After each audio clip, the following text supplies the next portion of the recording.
Bismillahirrahmanirrahim. Assalamualaikum warahmatullahi wabarakatuh. Syukur alhamdulillah kita panjatkan pada Allah Subhanahu wa taala, Tuhan yang Maha Kuasa. Sampai saat ini kita semuanya diberikan kesehatan, kebarokahan, dan pada hari ini saya akan menyampaikan informasi yang terkait dengan mata pelajaran PPKN. Sebelum saya lanjutkan, anak-anakku SMP 3 dan khususnya ini saya tujukan kepada kelas 8 SMP Negeri 3 Semarang yang sebelumnya belum pernah bertemu muka baik di dalam pembelajaran dalam kelas di sekolahan. Oleh karena itu ini saya ditugasi sekolah untuk mengampu mata pelajaran PPKN kelas 8 EFGH. Oleh karena itu meskipun materi ini secara umum, namun pada kesempatan ini perlu kami sampaikan salam kepada anak-anakku kelas 8 EFGH, dan saya harapkan bisa mengikuti pembelajaran PKN melalui pembelajaran online jarak jauh yang nanti Pak Wi akan sampaikan pembahasan materinya. Itu yang pertama. Kemudian yang kedua, pada pertemuan ini akan saya sampaikan melanjutkan dari materi yang sudah lalu. Informasinya Pak Iwan sudah menyampaikan bagian 1 dan bagian kedua. Oleh karena itu pada pembahasan yang akan saya lakukan ini atau saya sampaikan ini masuk pada pembahasan bagian 3. Anak-anakku sekalian, karena ini pertemuan perdana dengan saya, oleh karena itu nanti terkait dengan pembelajaran PKN, baik pembahasan materi dan tugas-tugas berikutnya, nanti akan saya sampaikan informasi-informasi lebih lanjut melalui WA. Setiap tugas atau setiap perintah selalu saya sertai dengan petunjuknya. Oleh karena itu saya harapkan anak-anak mencermati setiap petunjuk itu agar tidak terlalu bertanya kalau memang tidak betul-betul ada kendala atau kesulitan. Anak-anak ini biasanya menanyakan yang sebetulnya sudah ada di dalam petunjuk. Oleh karena itu nanti diikuti. Itu yang kedua. Kemudian yang ketiga yang terkait dengan pembelajaran pola saya, itu setelah ada pembahasan materi itu anak-anak harus membuat dokumen atau membuat catatan sebagai dokumen. Kemudian ada tugas-tugas yang harus mengerjakan soal, dan mungkin harus anak juga di samping mengerjakan soal juga harus membuat soal. Maka jangan sampai ketinggalan informasi-informasinya. Berikutnya terkait dengan tugas-tugas yang nanti anak-anak lakukan atau yang anak-anak kerjakan, itu jangan sampai mundur-mundur waktu, karena biasanya saya selalu memberikan hadiah pada anak yang tertib waktunya, yang mengumpulkan dengan cepat, mengambil waktu awal, ya. Meskipun saya tidak pernah menghukum atau tidak pernah memberikan sanksi pada anak yang tidak tertib, namun bagi yang tertib ini akan mendapatkan hadiah atau mendapatkan bonus nilai, sedangkan bagi yang tidak tertib ya tentu saja tidak akan mendapatkan bonus itu. Demikian ini pengantar sekilas. Nanti sambil jalan kita akan selalu menyertai kegiatan anak-anak di dalam pembelajaran PPKN. Baiklah anak-anakku, pada bab 1 ini anak-anak sudah dikawal memahami 2 masalah, yaitu mengenai memaknai fungsi dan kedudukan Pancasila, kemudian yang kedua tentang kedudukan Pancasila itu sendiri, kemudian yang ketiga ini yang Pak Wi sampaikan adalah menyadari pentingnya kedudukan dan fungsi Pancasila dalam kehidupan berbangsa dan bernegara. Anak-anakku sekalian, setelah kita memahami tentang beberapa macam fungsi dan kedudukan Pancasila, kita harus memiliki kesadaran tentang pentingnya Pancasila itu sendiri yang memiliki kedudukan seperti yang sudah dibahas yang lalu, yaitu menyadari pentingnya kedudukan dan fungsi Pancasila dalam kehidupan berbangsa dan bernegara itu dibagi menjadi 5 bagian. Yang pertama, menyadari pelaksanaan Pancasila itu harus satu kesatuan. Harus satu kesatuan. Maksudnya, memahami Pancasila itu dari sila pertama sampai sila kelima, ini merupakan satu kesatuan yang bulat dan utuh, di mana satu sila dengan sila yang lain ini saling terkait, saling mempunyai hubungan sebab akibat, dan mempunyai susunan yang hierarkis atau sistematis. Maka cara memahaminya harus satu kesatuan. Kemudian yang kedua, membangun argumen mengenai pentingnya kedudukan Pancasila sebagai dasar negara dan pandangan hidup bangsa. Membangun argumen, membangun pendapat, membangun suatu prinsip ya mengenai pentingnya kedudukan Pancasila itu. Jadi betapa pentingnya Pancasila di dalam arti kehidupan berbangsa dan bernegara. Kalau dilihat dari fungsi Pancasila sebelumnya, diantaranya adalah bahwa Pancasila sebagai landasan ideologi bangsa dan dasar negara, berarti landasan yang fundamental itu apabila kita tidak kuat atau rapuh, maka akan bisa meruntuhkan bangunan kehidupan bernegara. Yang ketiga, nilai-nilai Pancasila sebagai dasar negara, jadi sebagai landasan yang fundamental berdirinya bangunan negara. Yang keempat, nilai-nilai Pancasila sebagai pandangan hidup bangsa, merupakan way of life-nya, pandangan hidup ke depan sebagai cakrawala dan wawasan untuk hidup di masa yang akan datang atau masa yang baik secara duniawi maupun akhirat. Yang kelima, membiasakan perilaku sesuai dengan nilai-nilai Pancasila dalam berbagai kehidupan. Membiasakan perilaku dari sila pertama, kedua sampai kelima, perilaku kita dalam kehidupan bermasyarakat selalu mencerminkan nilai-nilai Pancasila.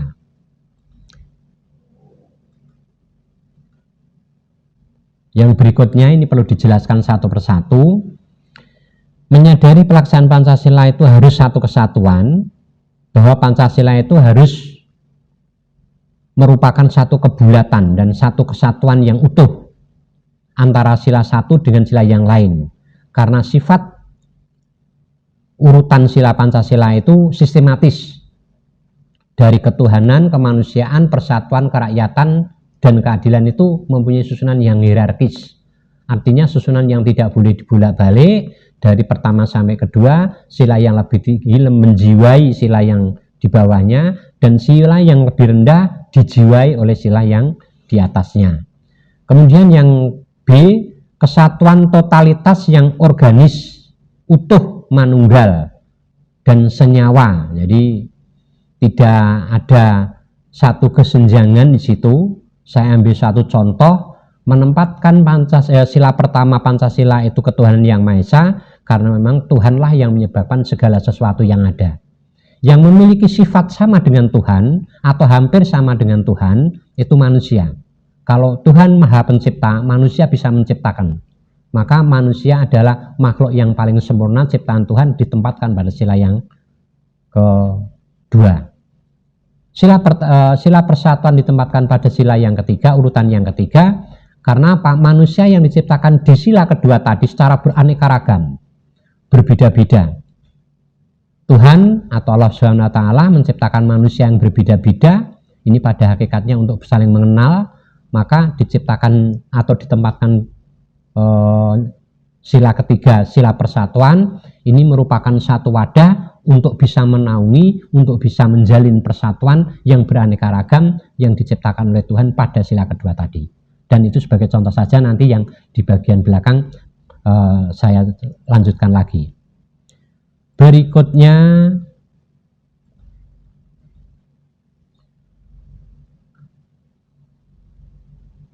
menyadari pentingnya yang kedua, yaitu membangun argumen mengenai pentingnya kedudukan Pancasila sebagai dasar negara dan pandangan hidup bangsa, bahwa Pancasila memenuhi syarat sebagai dasar negara dan pandangan hidup bangsa karena hal-hal sebagai berikut. Jadi tidak asal saja menempatkan Pancasila yang memiliki kedudukan sebagai dasar itu, mempunyai alasan dan mempunyai dasar sebagai berikut. A. Pancasila memiliki peluang menampung keadaan pluralistik yang dialami oleh bangsa Indonesia. Artinya menampung, mewadai keanekaragaman di bidang kehidupan dari agama, budaya, keturunan, suku, dan sebagainya. Yang B, Pancasila memberikan jaminan terrealisasinya kehidupan yang pluralis dengan menjunjung tinggi dan menghargai manusia. Jadi sekalipun berbeda-beda, diciptakan dengan beraneka ragam perbedaan itu, namun satu sama lain ini terjalin atau menjamin adanya sikap hidup yang sederajat atau saling menghargai. Yang C, Pancasila memiliki potensi menjamin keutuhan NKRI, menjamin keutuhan NKRI, keutuhan Negara Kesatuan Republik Indonesia, dan ini sebagai ideologi bangsa Indonesia yang diyakini kebenarannya, maka bisa mematahkan seluruh ideologi apapun yang akan mengganggu, merongrong, bahkan ada yang akan mengganti ideologi Pancasila. Kalau semua bangsa Indonesia ini dari Sabang sampai Merauke dengan berbagai macam pluralisnya atau keanekaragamnya ini mempunyai ide yang sama, mempunyai prinsip yang sama, maka kokohnya Negara Kesatuan Republik Indonesia ini akan terwujud dan akan terjamin selama-lamanya. Yang D, Pancasila menjamin berlangsungnya hak asasi manusia dan demokrasi sesuai dengan budaya bangsa. Jadi selaras dengan landasan konstitusional kita, yaitu bagiannya adalah pembukaan UUD 45 alinea pertama, bahwa hak asasi manusia itu, hak kemerdekaan, hak hidup dan sebagainya itu dijamin. Nah, di dalam Pancasila lah ini juga menjamin dan melindungi berbagai macam hak manusia, baik hak memeluk agama, hak bergaul, hak untuk mendirikan suatu organisasi yang bidang politik, semua bidang kehidupan dari ideologi, politik, ekonomi, sosial, budaya, dan hankam, semua termuat di dalam nilai-nilai Pancasila. Kemudian yang kelima atau yang E, Pancasila menjamin terwujudnya masyarakat yang adil dan sejahtera. Adil dan sejahtera. Ini merupakan suatu prinsip, suatu cita-cita bahwa Pancasila memang betul-betul menjamin hidupnya berketuhanan dengan menghargai keanekaragaman sederajat kemanusiaan, kemudian menggalang persatuan dari perbedaan yang merasa sederajat bersatu, dipimpin oleh pemerintahan yang khidmat, pemerintahan yang bijaksana, dan yang kelima akan mewujudkan keadilan sosial bagi seluruh rakyat Indonesia. Ini argumen yang harus dibangun dalam menyikapi atau melaksanakan Pancasila. Berikutnya yang ketiga, nilai-nilai Pancasila sebagai dasar negara. Kalau secara global, ya, Pancasila itu terdiri dari 5 sila. Tetapi kalau diuraikan nilai-nilainya ini luar biasa, karena seluruh bentuk kehidupan, nilai kehidupan itu tercantum di dalam Pancasila. Maka bisa dikatakan bahwa Pancasila ini mempunyai sifat yang universal, umum dan universal. Jadi sudah seumum-umumnya. Negara manapun, bangsa manapun yang beradab pasti melaksanakan nilai Pancasila. Kristalisasinya atau endapannya, substansinya itu ada 5, yaitu ketuhanan yang Maha Esa, kemanusiaan yang adil dan beradab, persatuan Indonesia, kerakyatan yang dipimpin oleh hikmat kebijaksanaan dalam permusyawaratan perwakilan, dan yang kelima, keadilan sosial bagi seluruh rakyat Indonesia. 5 macam sila yang merupakan kristalisasi dari nilai-nilai kehidupan bangsa Indonesia, yang mencerminkan kepribadian bangsa Indonesia itu tidak lagi bisa diperas menjadi lebih sedikit. Jadi 5 sila yang tercantum di dalam Pancasila itu sudah final, sudah harga mati, dan itu sampai kapanpun selama hayat ini masih dikandung badan, selama negara ini tetap berdiri, maka Pancasila tetap menduduki fungsi 7 macam seperti yang sudah dibahas yang lalu. Yang lebih fundamental lagi adalah sebagai dasar negara dan landasan ideologi bangsa. Nah, nilai-nilai ketuhanan itu apa? Di dalamnya adalah percaya dan takwa terhadap Tuhan Yang Maha Esa. Percaya dan takwa, jadi tidak hanya yakin saja, tapi juga takwa. Artinya apa? Melaksanakan perintahnya dan menjauhi larangannya. Itu pencerminan nilai ketuhanan. Yang kedua, saling menghormati dan saling bekerja sama antara pemeluk agama. Di dalam kehidupan bermasyarakat tidak membedakan agama. Di dalam mewujudkan suatu kebutuhan bersama atau tujuan bersama, harus meninggalkan perbedaan-perbedaan itu. Jadi mempunyai orientasi dan tujuan yang sama. Yang ketiga, saling menghormati kebebasan menjalankan ibadah, saling menghormati.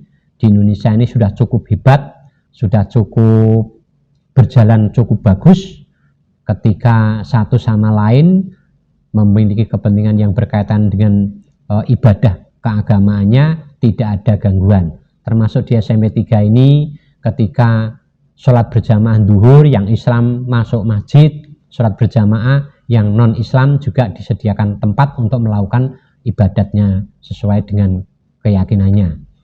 Kemudian berikutnya, tidak memaksakan suatu agama kepada orang lain.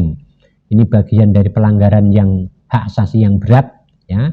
Maka sekali lagi bahwa hak asasi manusia di bidang agama mendapat jaminan dan perlindungan dari negara melalui instrumen hukumnya yang namanya Undang-Undang Dasar 45.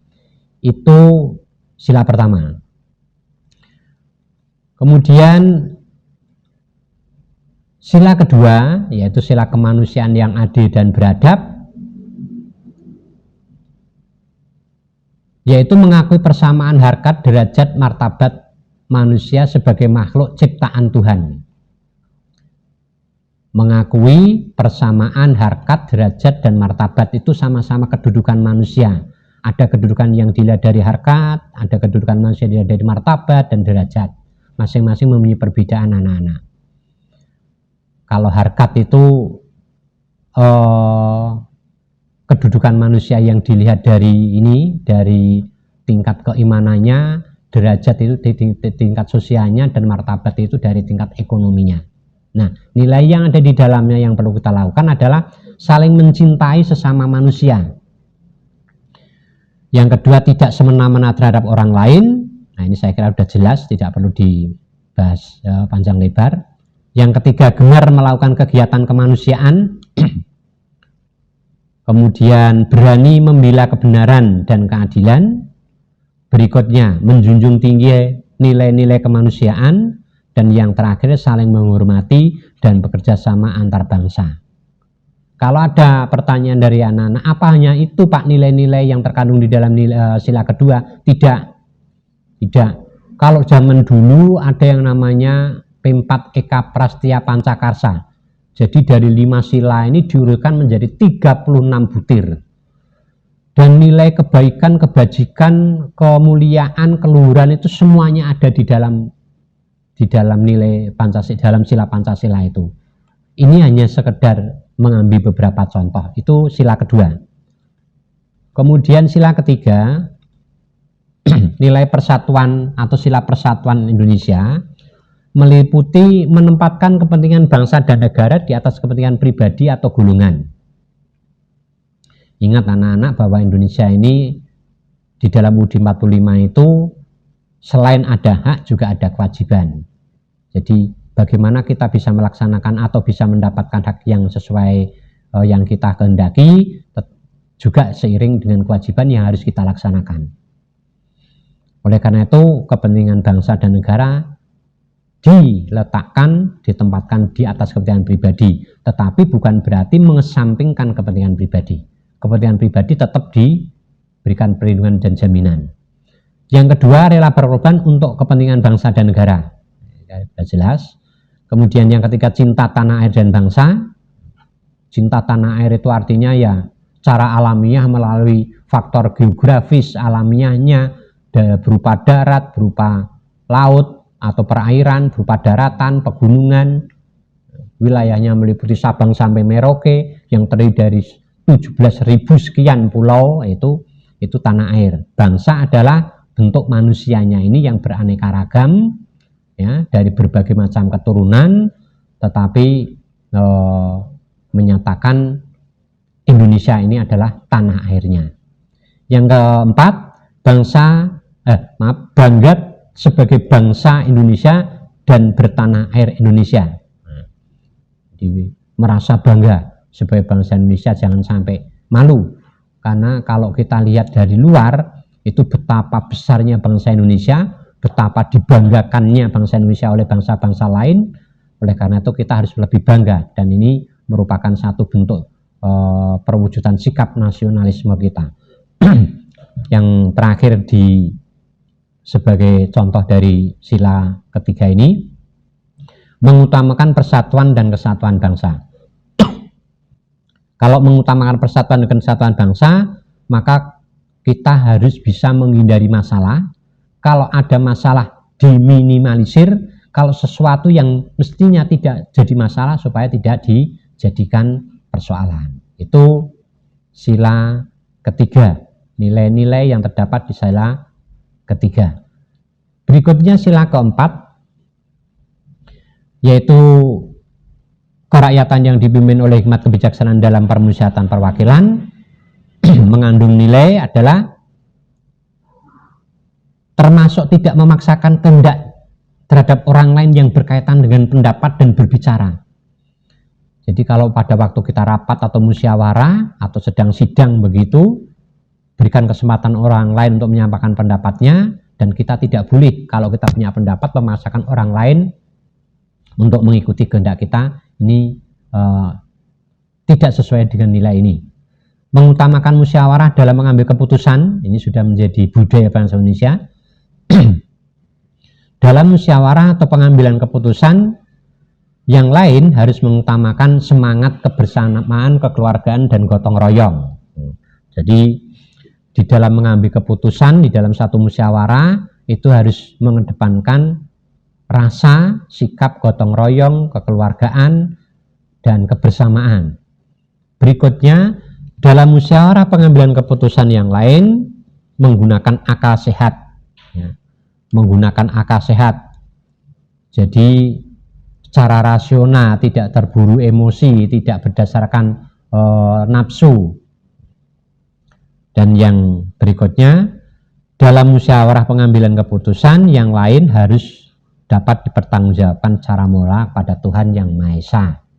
Yang itu yang yang betul-betul harus kita pegang prinsipnya, agar kita tidak menyimpang dari norma-norma agama.